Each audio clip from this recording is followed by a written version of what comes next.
Hi everybody. So for this lecture, we will be talking about some of the basic concepts that were laid out in chapter 1 of your module. This is to help you answer the items that were given in your activities, okay? Especially the essay portion. So for the identification items, of course, it's your responsibility to read your module for you to be able to answer them. All right, so for this lecture, we have our learning outcomes or our learning goals. So at the end of the lesson, you are expected to be able to understand the nature of politics and to define political science, as well as to justify or reason out why political science is a science. Okay? All right, so what really is politics? When you're asked to define politics, how will you define it? Okay, so let's first take a look at how Aristotle viewed politics. So he said that politics is the essence of social existence. So when we say essence, it is the heart or the core, the soul of social existence. So when there is socialization or social interaction among men, there is politics because it is politics that drives their social interaction. It is politics that's causing them to interact with one another. Okay. And Aristotle said that when two or more men are interacting or socializing with one another, they are already involved in a political relationship. So we can therefore say that politics is always present in a relationship, okay? Because in a relationship, it is an interaction or communication that involves two or more individuals, okay? So how is politics present in a relationship? We will look into that later on. But what I want to point out here is when men socialize with one another, there is politics, meaning politics is present in interactions or in communication, okay, between two or more individuals. Okay, so this Aristotelian view is supported by Robert Dahl, right? So Dahl said that there is politics when people live together in associations, whenever they are involved in conflicts, okay? So of course in relationships you cannot avoid conflicts, okay? So whenever people are subject to someone else's authority or power or rulership, there is politics, okay? So when you are under someone else's authority, someone else's power, okay, there is politics. All right. So that's why in the office where authority is exercised, we say there is politics. Okay, when someone uses his authority to advance someone else's interest or favor someone, most people would say, oh, politics. Okay, when someone attempt to gain more power or when someone attempt to be in a position of authority, we say it's politics. Okay, so we can therefore say that the exercise of rule, authority, power, or influence in a relationship or in a group is politics. Okay, so when you are able to influence the people in your family, or let's say you are good at convincing them to do something or not to do something, and you're able to exercise power over their decision making, okay, then you're good at politics in that level, of course. Okay, so when there is rule, authority, or the exercise of power, there is politics or there is a political relationship.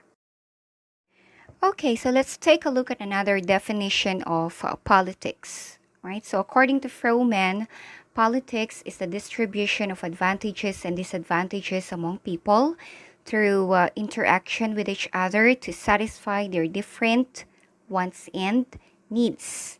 Okay, so people interact with each other, enter into a relationship to satisfy their wants and needs, and in the course of that interaction, people may be placed at a disadvantage or advantageous position.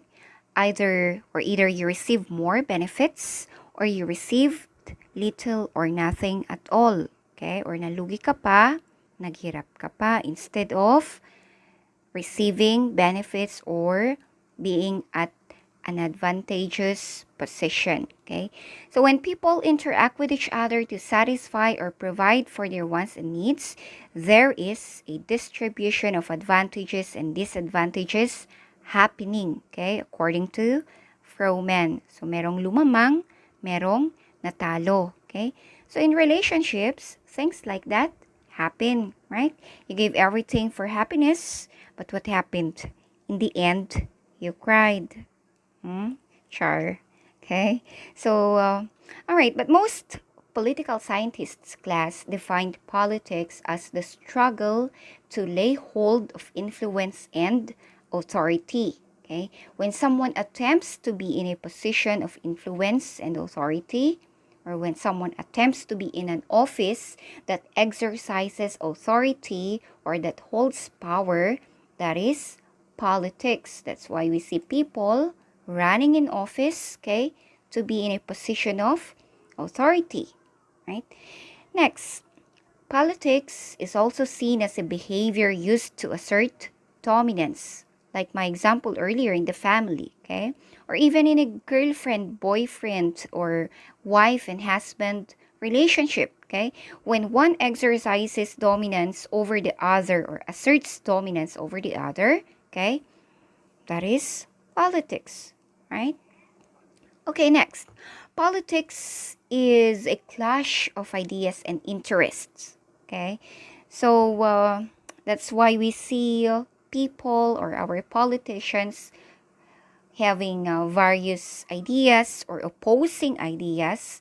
Okay, and also opposing interests, clashing interests. So they are all okay trying to win, right, in that clash or in those conflicts. Okay, they want to advance their interest or maybe advance the interests of their party, okay, or their they want to advance their principle. Like someone would say democracy is good, and then someone would say communism is good. There's a clash of ideas in there, okay, right? So let's take a look at or check if there is a boundary for politics. Politics extends to any activity involving human beings associated together in relationships of power and authority where conflicts occur. Okay, so as we have said earlier, politics exists where two or more men interact together. So politics exists anywhere where groups and individuals assemble. Okay, so when we say boundary for politics, is there a limit to which politics exists? Okay, is there a limit to the existence of politics? Okay, or well, politics will not exist if there is no interaction. Okay, so when you are alone and you don't need your fellow human beings, okay, there is no politics in there, and that could be the boundary for politics. Okay, when humans, okay, do not interact with each other anymore, they don't need each other anymore, then what is there? What's our need for politics if that is the situation, right? Okay, let's take a look at the difference between the study of politics versus the practice of politics. Okay, so who is a political scientist and who is a politician, right? So political scientists class are people who study politics. They serve as advisors to politicians. Okay, these are people who study governments, people and their behavior, the political systems, and they study political theories. Okay, so when someone is knowledgeable about politics, they give advices, recommendations, and even make predictions. They write books. We consider these people as political scientists. Okay, a politician class is someone who practices politics. So in our example earlier, if you are someone who is asserting dominance over someone else, then you are also considered as a politician. Okay, but the general conception or our general concept about politicians are those people who are engaged in politics, like governors, presidents, and senators who are exercising power, influence at a general or on a general or a greater scale, okay? Because they exercise power and authority over a greater number of people. So that's our normal view of on who are politicians, who are considered to be politicians, okay? But can someone be a political scientist and a political or a politician at the same time? Yes, so the same person may at the same time be a political scientist and a politician. If someone is knowledgeable about about politics, then he can also be a politician, or a politician can also be a political scientist. They can also serve as advisors, okay? All right? So what is political science? Okay, all right. So there are two views about the definition of political science. So we have our traditional definition and the modern definition. Okay. So the traditional definition states that political science is the study of the state in all elements, aspects, and relationship. So political science studies the state. Okay. So the object of study of political science, according to the traditional definition, is the state, okay? So we study the government and its organs, its institutions, its offices through which the state functions, okay? So that's the traditional definition, okay? And the modern definition states that political science is a systematic study of the state and politics. So what's the difference? Okay. In the traditional definition, the object of study is the state only. Okay. But in the modern definition, we have included politics as the object of study for political science as well. Okay. So it's not only about the state. Okay? It also includes other institutions, okay, as well as the political attitudes of people, the leaders, okay, controversial issues, and other aspects, of course, that concerns the state operation, okay, that concerns power and functions, okay, anything that concerns politics, okay. When we study those things, okay, that is, okay, political science in action, right? According to the modern definition. Okay? So class, again, it's a systematic study of the state and politics. That is political science. All right, so let's take a look at some of the importance of studying political science. The study of political science, class, is useful for the people who are in authority, okay? The people who are in influence and power, because they are the people who need guidance or standards that can be applied to solve issues and promote development.